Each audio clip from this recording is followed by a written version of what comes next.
Alright, so today we're going to be reading my Ancestry.com DNA results. Should be a lot of fun. Haven't really read through them yet. We're going to find out. But you guys can check out the link in the description below to get $10 off your Ancestry.com kit that they'll mail out to you. You spit in a little tube, you send it out. But they sent this kit over for us to do for free, which was really, really cool. So let's dive into it and read some DNA results. I feel like a doctor. I'm excited. My turn. Woo, woo, part 2. John's DNA test reveal. And I don't really have too much going on here. There's like one little part of Scandinavia and Great Britain that I'm from. So we'll start out with my estimate of Wait, that's all you have? Just that tiny region? Yeah. Not even 2 things? Nope. Oh my gosh, wow. Maybe there's like a little bit of an outline right there. It goes just like a little It's ways all from Norway. So my mom, funny because when I took this, my mom was like, "Oh, that would be easy. You're Norwegian." Sure Where we all came from. Well, so, yeah, you guys have been in Minnesota for generations, right? Yeah. Both your mom and dad. Scandinavia, primarily located in Sweden, Norway, and Denmark. And my DNA shows that I have ancestry from Scandinavian that links me to these specific regions: Eastern Norway and Central Norway.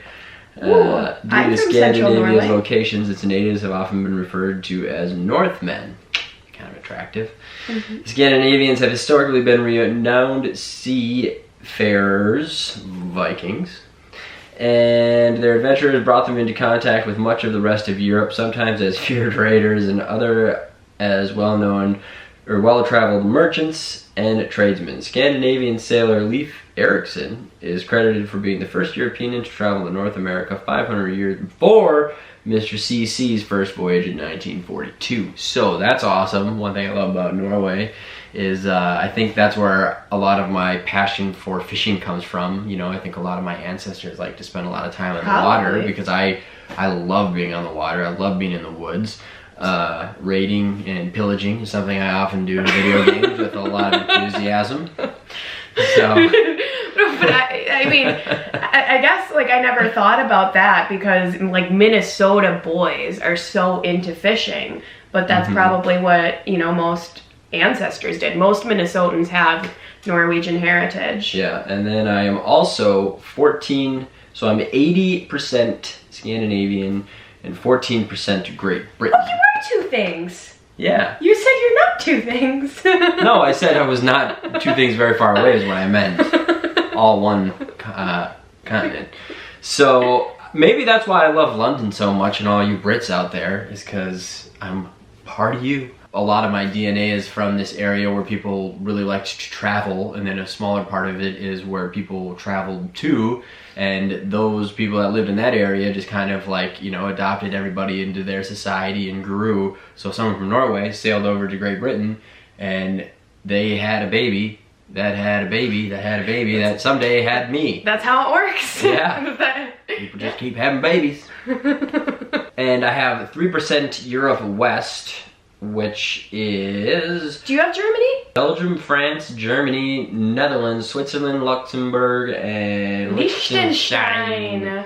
Look at you, you're German. I'm not even German, and you're German, and I speak German. It's kind of funny. That's really interesting. And basically this says the Stone Age farmers brought wheat, cows, and pigs to Western Europe from the Middle East between 8,000 and 6,000 years ago. Migration and conquerors' armies followed, including Roman, Frank schools, Germanic tribes. Each helped make this region culturally, linguistically, and ethnically diverse as its landscape, which stretches from Amsterdam's sea level metropolis to the majestic peaks of the Alps, and from the boisterous beer gardens of Munich to the sun-soaked vineyard of the Bordeaux. Bordeaux. I think that's where they make wine in France.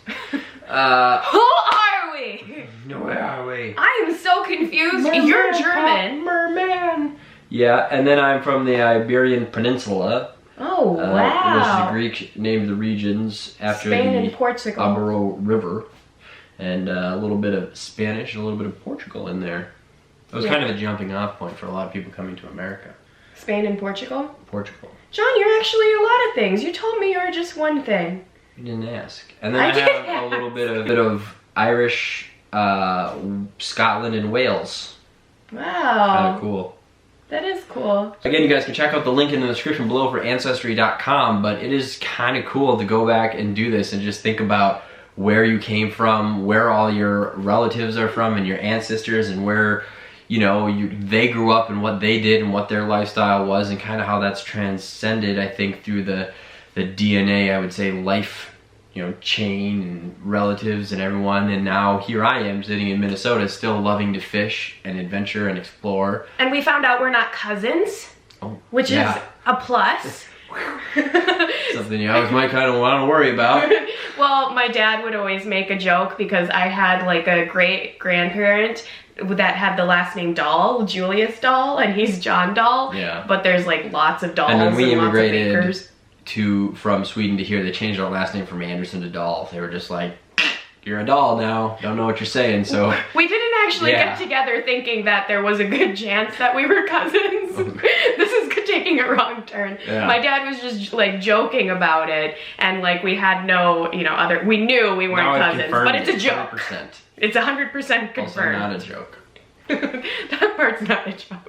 So you guys should check out Ancestry.com. You can get $10 off with our discount link promotional code in the description below. And I would do it. I'd check it out. It's really cool. You spit in a little tube, you screw it together, you put it in the mail, you send it out, and they email you a couple weeks later with the results. But you know what is also cool about Ancestry.com, which we forgot to mention earlier, Find out you're not cousins. Well, yeah, but it shows you who are your cousins. That's how it popped up. Trees and things like that, and people who have also taken the test and submitted for Ancestry.com. Yeah, they can tell through other samples, and it might be people that you don't even know that you have a distant relative. I think mine showed like 85 DNA matches of 6 cousins or closer, and then I had a bunch of like third cousins or closer. I had like over 500. You did, really? Fourth cousins. Yeah, I mean, I'm just looking, I'm like, who are these people? Norwegian people had a lot of kids. Oh, okay. Well, I don't know what to do. I'm like, should I message him? Should I say, what's up? Like, what's up? This says we're cousins. That's funny. Thanks for watching, guys. Make sure you give this video a thumbs up. Don't forget to subscribe to the channel. We'll see you next time with more vlog.